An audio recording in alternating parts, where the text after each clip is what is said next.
Welcome back to Fathers for Fathers. I'm Jonathan Lewis, your host, and Jeff Watson, my co-host, is here today, and he's going to introduce our next guest, Rachel. Rachel, so glad to have you here. We've spoken many times and we've gotten to know each other over the years, which is so awesome, been such a blessing. Rachel, we want to talk to you today about the role of a father in a girl's life. Like, we're fathers for father. We talk to men all the time, but man, women are impacted immensely by their dad's story. So we want to talk about that as seen through the lens of yourself being a daughter to a father, and you watching your husband parent your daughters. But before we get deep in, let's talk a little bit. Just introduce yourself to our audience, to who you are. We know you well, and that's why you're here, because we think you're amazing. So if you could just give us a little synopsis first, and then we'll get into it. Yeah, my name is Rachel Joy Baribeau, and I was a sportscaster for 17 years. And I had aspirations of doing big things, but I never recognized, what I would do that would break barriers for little girls and big girls all over the world and become the first female host on SiriusXM on their college channels. I vote for the Heisman. I hosted the college football playoff for the first 5 years.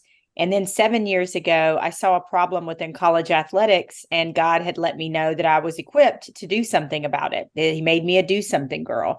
And so I created a movement called I'm Changing the Narrative. And in 7 years, we've been to 70 plus colleges, worked with Customs and Border Patrol, law enforcement in multiple states, the Big 10, the Big 12, the Northern Sun, churches, prisons, halfway houses, high schools, junior highs, K through 5, corporations. And then just yesterday, confirmed I'll be working with my first NFL team. And so I speak on topics. Wow. Yeah. Wow. Just God is good, man, out of the clear blue sky. And it was, if somebody's listening to this right now and they've been after something for a while and they feel tired and weary, maybe they're blasted and barren. I worked towards that goal for 6.5 years and got so close so many times, and it just did not happen. But it just happened. And I talk to men and women, and I usually love to talk to them separately. But I talk to people, kings, queens, royals, about good love for yourself and others, interpersonal relationships, joy, what makes your heart beat faster, purpose outside of your job or athletics. And so it's just been a really wild ride. And I just wrote a book. I wrote a book called, I'll have to grab it, called Relentless Joy. And I put it out this summer. And it became a bestseller in September. So God is he's so good. Yes. So good. Yeah. Oh my goodness, I don't even know where to start. But let's start with your why, as Simon Sinek puts it. So you're doing all this. If I've learned anything with people over the years, you don't do this kind of initiative and work that you're doing and write a book, Relentless Joy, if there's not a big why story behind it. So let's start with that. Wherever you want to take us, Rachel, if it's around your own experiences with your dad or fatherhood or leadership, but we are at your disposal. Yeah, I mean, I think it does tie into my fatherhood story. I spent half my life so broken, man. I had holes the size of Texas, I like to say, and I don't like to say it, but I do say it. And I thought I could fill those with things of the world. And it had to do with my father. I was adopted at 18 months old. I was told at like 6 or 7, but I didn't remember it. And so I was on the phone with my dad, and, he's thinking I remember. And I'm on the phone with my dad, who has red hair and freckles, by the way. I love redheaded men, ode to them. And I have dark hair and dark skin. And I would watch shows on adoption, and I would think, something would click in the back of my brain, but I would look at my mother, and I was like the spitting image of my mother. So I couldn't figure it out. And I was on the phone with him when I was 11 or 12. And he said, yeah, when you were at a picnic and you were 1 and I first met you. And I write about it in the book and said, it's like the rug came out from my little soul, and I remember walking in the bathroom. My mom was in the bathtub, and her eyes clouded over when I asked her, and she got quiet, and she said, you don't remember? We told you when you were 6. And I said, remember what? And she said, David's not your father. And so we began to look for my biological father. He wasn't that far away, just a few phone calls, actually. created a relationship Yeah. with him. It was a little rocky. And so, I met my aunt, his sister, who's like my bonus mom now. So I'm grateful for that. He and I have since reconciled, and we are, very close, and I'm very grateful for him. But in addition to that, I had a stepdad. My mom got remarried when I was about 12. And in the early part of the marriage, he had a problem with alcohol and was abusive. And by the grace of God, for him, he's a completely changed man, and he walked me down the aisle. So just lots of love and redemption and forgiveness in my story. And so I joke with people. I say, my episode name would be My Three Dads, if y'all want to name my episode that. But in actuality, we will. you should. In actuality, I probably have four. I could say my four dads, because my brothers, we have same mom, different dad. Their dad has known me since before I was born. So he's always been Daddy Brian, right? And so I've had these multitude of men in my life, and I tell you what, God has just worked some wonders in my life, and how that transpired or transposed, if you will, to my movement was for half my life because of those holes. The devil knew, he is cunning. He knew the things that afflicted me. And that was this idea of being unloved and unwanted. And, and even began from a young age to insert words in my little brain. No one ever called me this, but I started calling myself bastard. And I didn't tell anybody, and it was just horrible, and so then that was part of my fiber of my soul. And I grew up, and I got into drugs, and then had almost an 8-year drug addiction. And so my father's story is a huge part of my life, and now it's part of Grace and Redemption, but it was a part of me not loving myself. And then finally, through creating this movement, I did begin to find this deep appreciation for my soul, that I was created in God's image, that I love myself, that I began to heal those parts. I began to do therapy and Jesus, inner child work and Jesus. I think there's a lot of modalities that you can use to work on yourself. But it's deep, my friends. And I just gave you the name of the episode. There you go. My Three Dads. I love it. And even when you think about those three, those three father figures in your life, and even we'll talk about the fourth, but they probably all imparted to you, they shape you. Every single one probably shaped you in a different way. And you could probably pinpoint that dad was kind of like, gave me this, dad gave me this. And I think, I had a complex relationship with my dad too. And there was also spiritual fathers in my life. And I can still pinpoint those moments where it's like, I'm this way because of that guy. I don't know if you could expound on that, like just to dig in a little bit deeper as to, some of those relationships. What were some of the markers? Because you mentioned just before even we started talking about your three dads, like all those things that, you've done amazing things in your life, and, some of the people that you're serving, that all comes from somewhere. I wonder if you can expound on that a little bit. Yeah, it does. I'll say, like, my dad, who's in heaven, my adoptive father, he passed away in 2014. And, I think about, he had no children, like I was his child, and it taught me the power, the soul shaking power of adoption, and I was his way, and that was my, that was my dad, I call him dad, and I also call him, I have it on the inside of my wrist, but I call him Daddy Cakes. And he was a great chef. He was a military man. He was very tough, but I was the thing that could soften him. I found out after he passed away that he was probably one of the most philanthropic people. He did it in secret. He paid for a young man's music lessons, and he took turkeys to people at Thanksgiving, under the cloak of night. And I know that my heart came from him as well. And, when he and my mom got divorced when I was like 8, he could have just, he was a military man. He was stationed away. He could have just said, you know what? It is what it is. I'm not in her life. Check you later. Anymore. Yeah. Check you later. But he didn't. He stayed. He stayed. And I'm so grateful. I think adoption for any man out there that's listening to this, or woman, we are we're adopted heirs of the King, right? Like the King. Amen. But adoption, Amen. such a beautiful thing. If you get a chance to love another man's child, and to me, when I see men fully embracing and loving another man's child without reservation, without fear, and raising them and loving them and supporting them, like there's just, whoo, that is a beautiful, beautiful, beautiful thing. And then, for I'll say this briefly, my biological father, he gave me life, and very grateful for that. I'm very grateful for that. And then my stepdad and I become best friends. We're just like the best of buds. I lost my mom a few years back. And so we're the best of buds in our grief. And he's got daughters and he's got me, and, we're super close. And so, yeah, oof, man, people's fatherhood story. Okay. Woof. We've got a whole nother podcast here with you. I'm going to say this because part 2 is Soul Shaking Power of Adoption. That's the title of that one.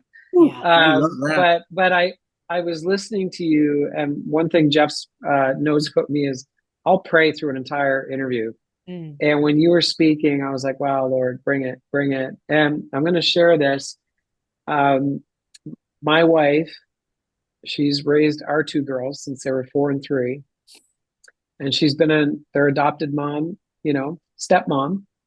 And I know that you hit a nerve there. Like this has been a difficult experience for her to be second fiddle and to submit to another woman and recognize, okay, that she's their mom, but I also have a very constructive and influential place in their life. And, it's the Ruth and Naomi relationship. I can remember my wife saying to me, well, where you go, I go, and your God is my God, and these girls are my girls. Sorry. Don't be sorry. Don't apologize for your emotions. You hit the vein there, Rachel. And like when Sarah and I have had, those intimate moments, I can remember we had a very close family member when we were dealing with a difficult time with our girls, which we still are right now. And she said, why don't you just adopt to Sarah? And Sarah's so gracious, because I could literally read the internal dialogue on her face. The first was, are you kidding me? The second was a gracious response where she said, I did adopt. I raised these 2 girls like my own. And it's, the conversation was around our inability to have kids together. Yes. And so I really hope for our listeners that this is resonating, because I think the human journey is we forget that Jesus sat on the cross and he said, Abba, why hast thou forsaken me? Which, by the way, is the start of Psalm 22, if you go back and read it. But he was asking the question we all ask, like, why has this been my life? Why am I having these struggles? So Rachel, thank you for your transparency on that. You touched on forgiveness. Can we spend the rest of our time chatting about that? Because I can already tell that you are somebody who can speak with authority on this. And it is so critical for Christians, for anybody, but for believers to truly understand what it means to intercede for their enemies and to forgive. And it literally leaves you in a state of paralysis if you can't. And I know that this is something you can speak to with authority. I can sense it. So can you share? Yeah, absolutely. First of all, I'd say thank you for praying, and being obedient to the Holy Spirit, during interviews. I think that's what he wants from us. He wants our heart. I was telling somebody yesterday in a Bible study that we're using my book, which is a total dream come true. And, I told him, I said, we were talking about it, everything he gives us is ours, right? He just wants to see if we'll be obedient to give back, 10% or whatever that looks like. But forgiveness is, that's another thing that he gives us freely. He gives us forgiveness. And so one of the things that I have learned in my life is, and it's taken me a long, stubborn time, in each instance, because I'm stubborn, but how can I withhold forgiveness from somebody else when my Father forgives me every single morning?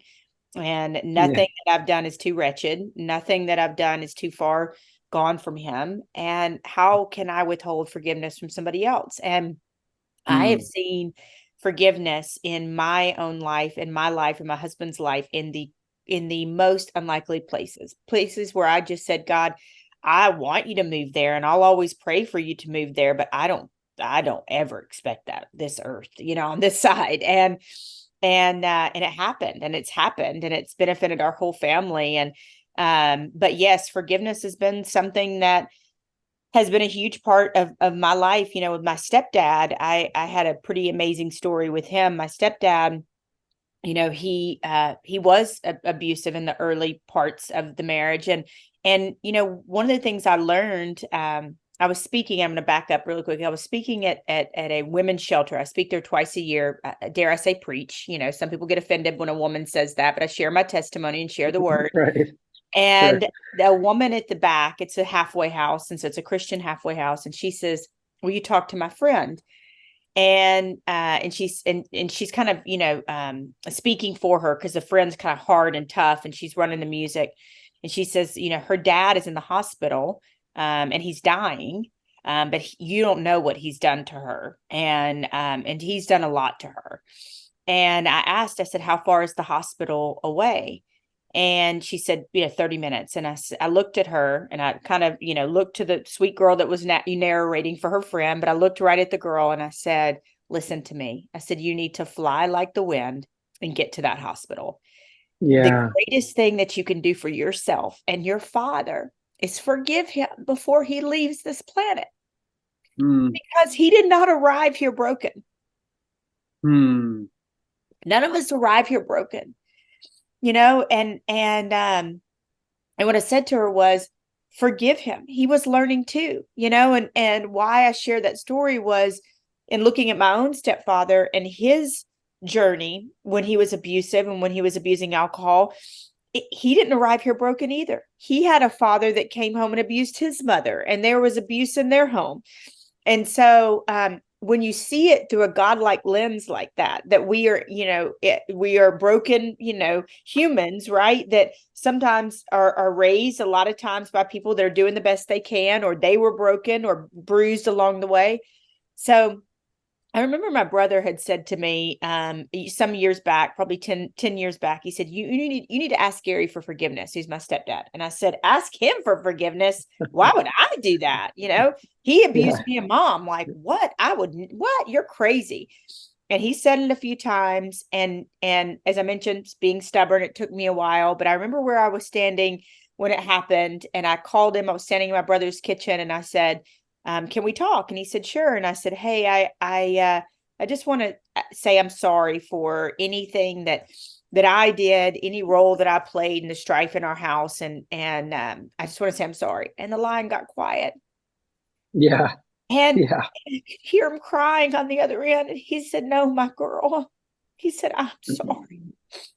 He said, I'm so sorry. I was so broken. And thus began this beautiful wall fell down because of forgiveness, because of God's grace, the ultimate example that he shows us. And this wall fell down, and he and I began this beautiful best friend relationship.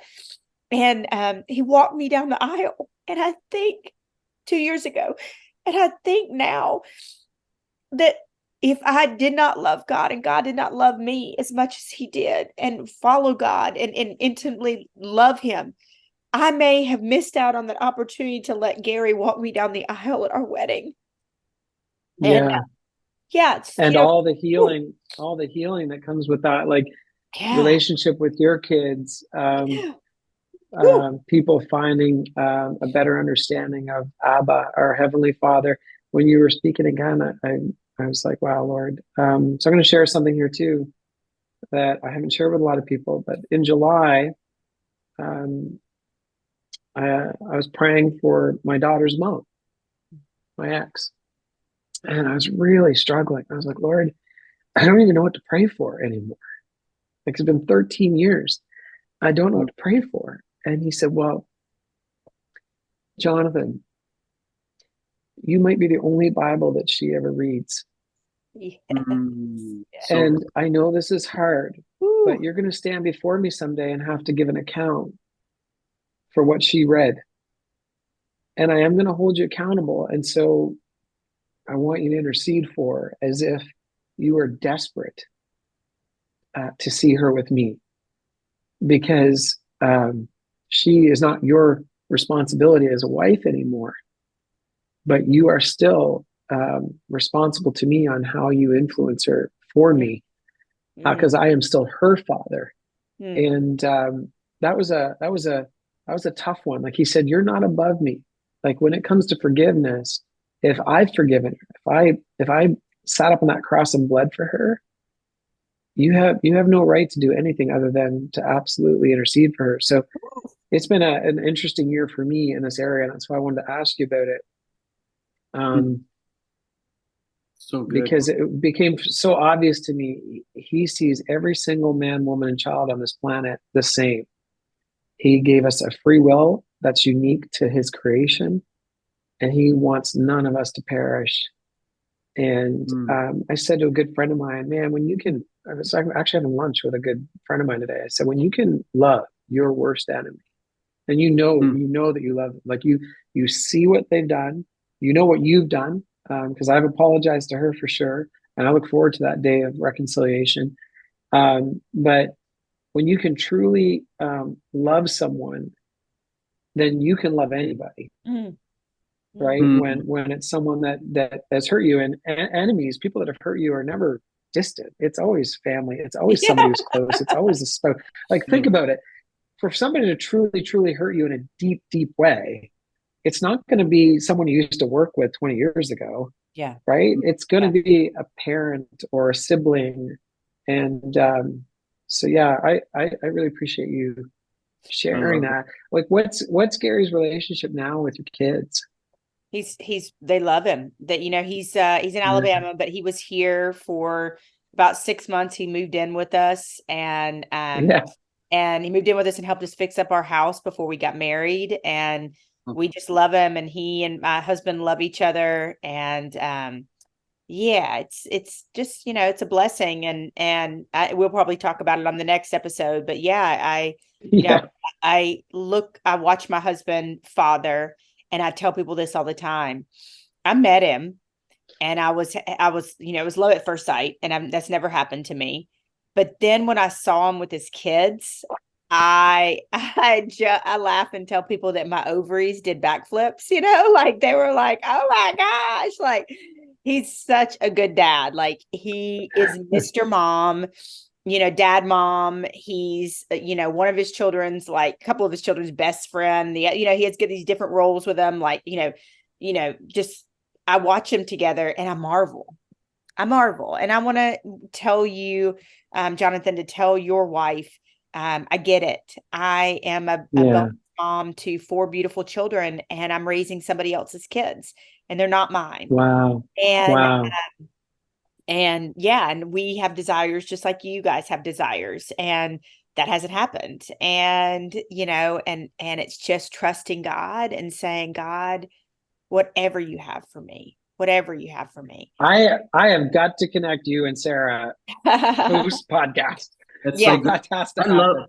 I love when you said those mechanics, even just like around forgiveness, because I think some people they battle with the practicality. Like, how do you do it? How do you actually forgive? And I think even just hearing you now, like, I've had, I think we're all human, and I've had situations where I'm holding on to something so tightly sometimes, and I'm wishing that person who I'm holding a grudge against would just come and say, Jeff, I'm sorry. Yeah. But that rarely happens. Yeah. But the fact that, you mentioned that, when you went up to your dad and you said, Dad, would you forgive me? That just flips everything on its head, And I never would have done that, Jeff. It was my brother. His name is Matthew, and he is so wise. And he's been a great, just, just pointing me the way, right? A great godly man throughout my life. He reminded me when I got off track, he reminded me that God was not going to bless me living with my husband before I was married to him. He reminded me that celibacy is what God wants. Wisdom. And, like, and just, lovingly, and he stayed on me, Jeff, he was like, sis, this is the way. This is the way. And I was like, you're crazy. Wow. I was going with the world's way, the flesh's way of why would I ask him to forgive me? He abused us, but my brother is kingdom minded. That's so kingdom thinking, it's like, that's like, I've never even heard if that was the bloom just now hearing that, just because, and even just before that, you mentioned, he's learning too. Like, that was a huge moment for me just now too. Like, it's almost like, he is, those people are, whoever I'm holding a grudge against or they're learning too. It's not, they didn't come at it maliciously, even though it feels like it sometimes. That was a learning. They're broken. Thing. That was them learning. Broken. And that's what happens with broken people. Hurt people. Hurt people. and heal people. That's right. Jeff, when you said how, I can remember distinctly in March, early March 2020, when obviously COVID was getting started and I was writing More Than Money, my second book. And I was like totally at a stall because the whole book is about stewardship, obviously, of financial resources, but our time, our energy, and of course, relationships. I was like, this is the hard one. This chapter is brutal, stewarding relationships, because I actually knew I had not crossed all the bridges to speak with the authority that I needed to. And so did the Lord. And I was like, Lord, I can't write this chapter because I don't know how. What Jeff just said, I was like, how do you forgive? Like you say to Peter or to Matthew 77 times 7.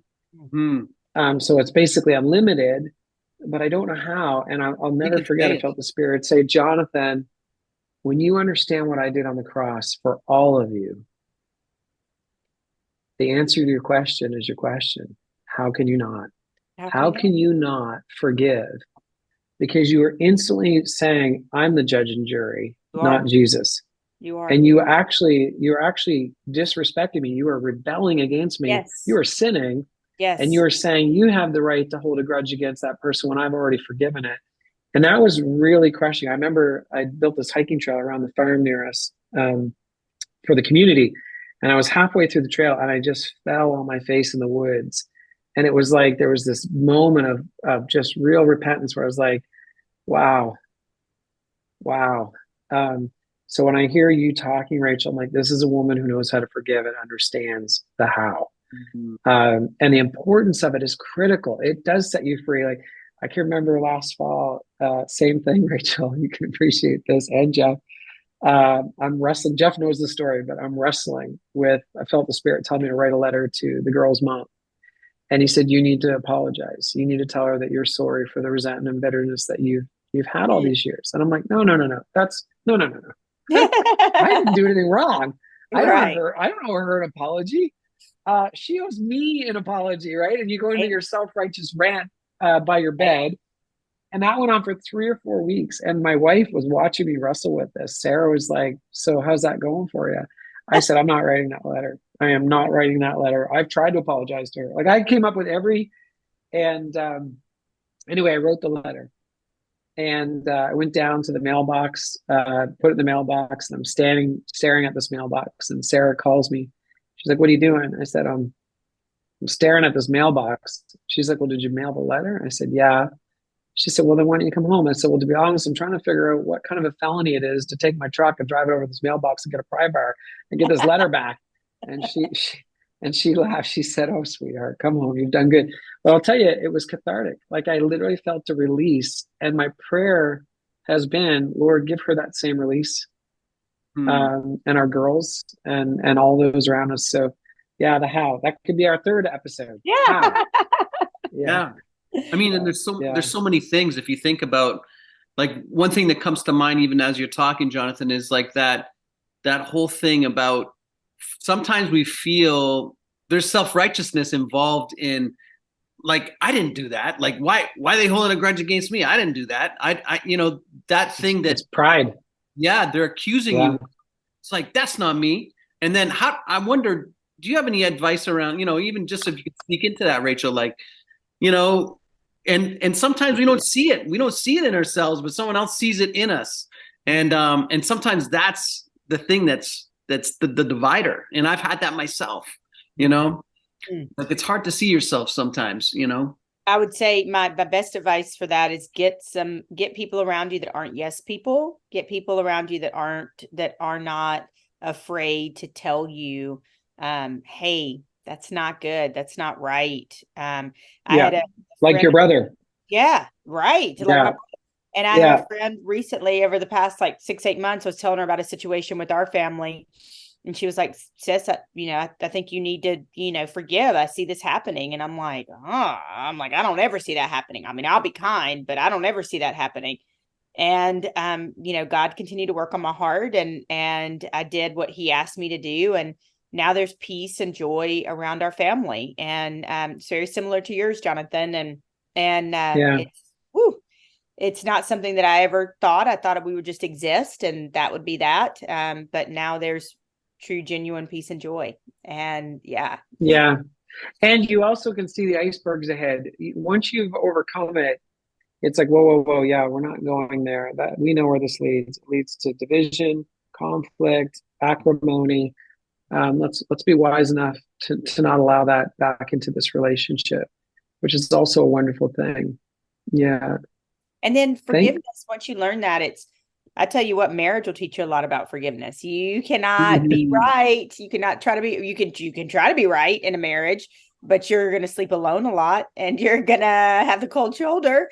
Marriage is the ultimate lesson in forgiveness of, hey, it's not what I meant. But I'm sorry I hurt you. I've mastered the art of slipping notes underneath my husband's office door that say, I'm sorry, check yes or no. Do you still love me?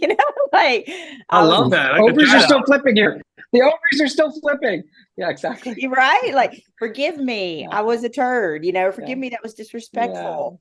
And, men and women really understanding the idea that, women feel love through love and affection for the most part, and that men feel it through respect. When a man feels respected, that's the way to his love tank, to fill his love tank is to respect a man. It's funny, Sarah and I've been talking a lot about that. Like, I'm sure you're familiar with Gottman's Four Horsemen, and one of them is content. And we've had moments where I'm like, babe, like, I feel like you have contempt for me, and like that's knocking me down big time. Like I can handle if you disagree with me or you're mad at me or I've done something wrong, I have to apologize for it. But if you've got contempt for me, it's like, man, like my back, I can feel my back going up because I'm like, okay, game on, right? Like you literally go into warring mode when those Four Horsemen arrive. Okay, I've got a question for you. What is the number one thing? Because most of our audience is going to be guys, right? Our guys. What do we need to know? So, like Rachel, all the men out here, we got broken relationships. We're trying to mend relationships. We're not doing a good job leading.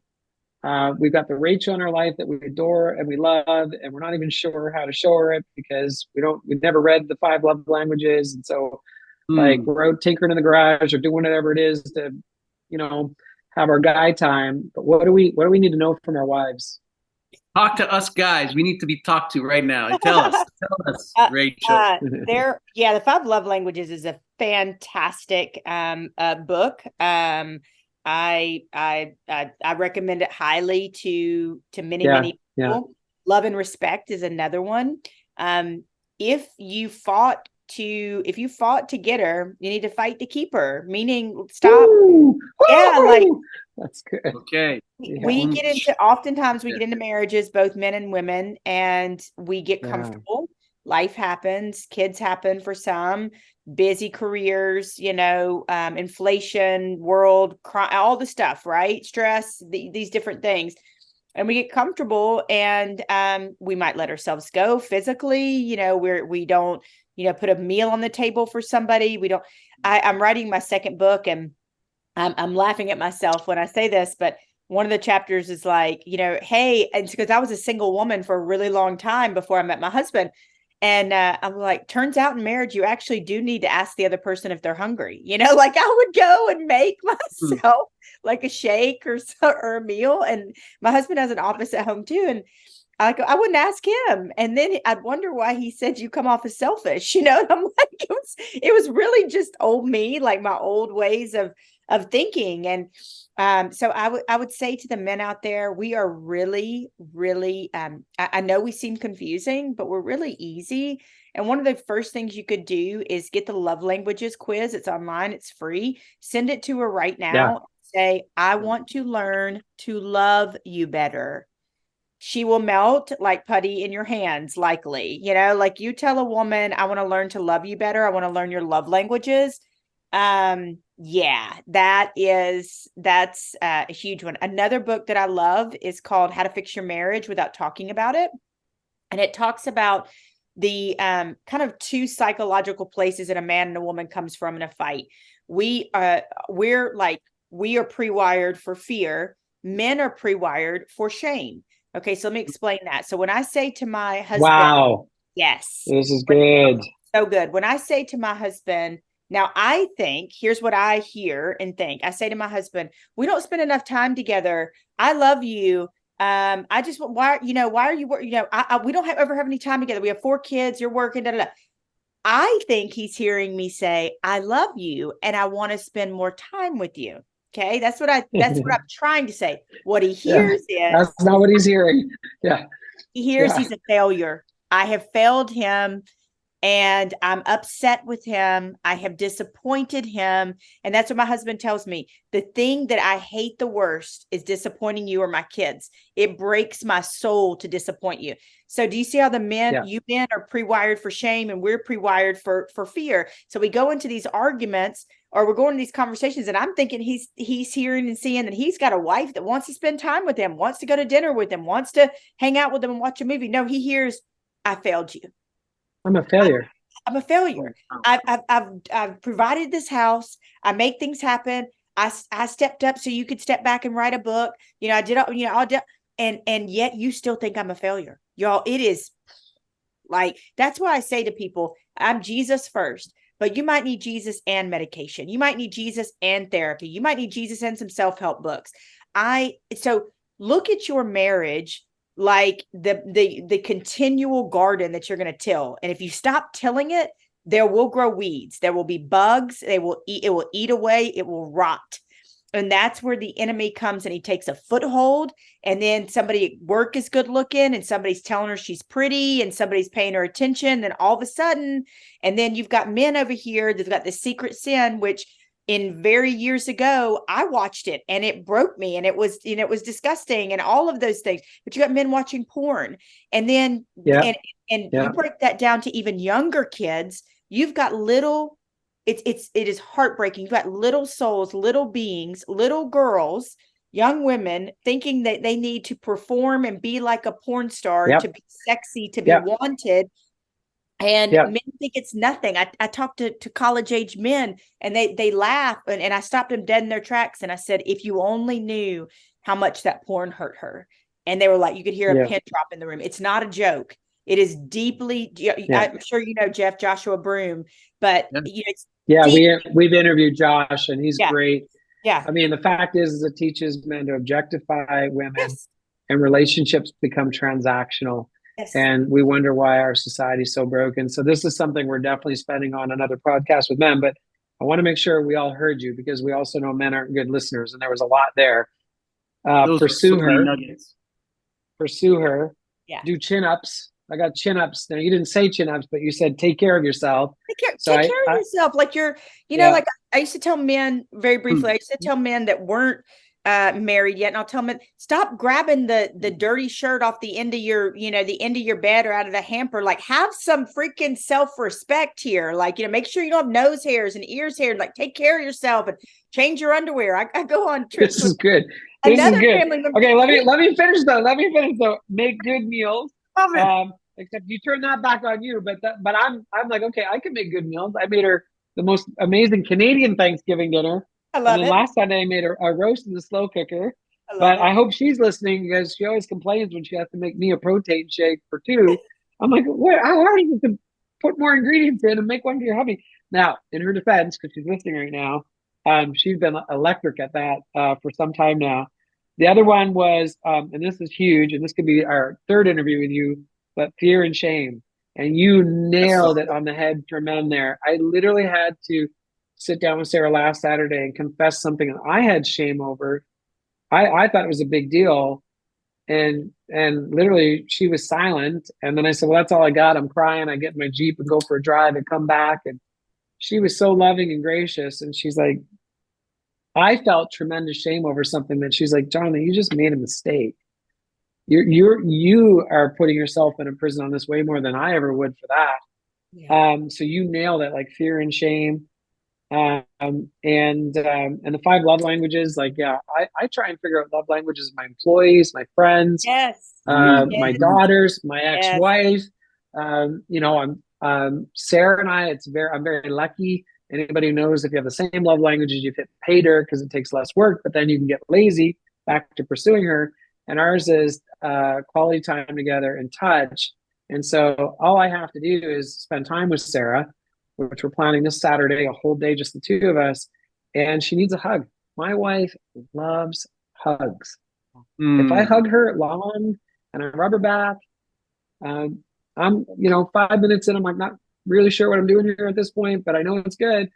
And she loves it. She's like, oh my gosh, like this is all I need from him. Yeah. So yeah, I hope the guys are listening. So much I good really stuff appreciate your wisdom. And it's rare that we get this advice straight when we hear from our wives, right? But hearing it from a third party often, like, it's so profound. And I just want to thank you, Rachel, for being so open and so candid and real. Like that's what we need.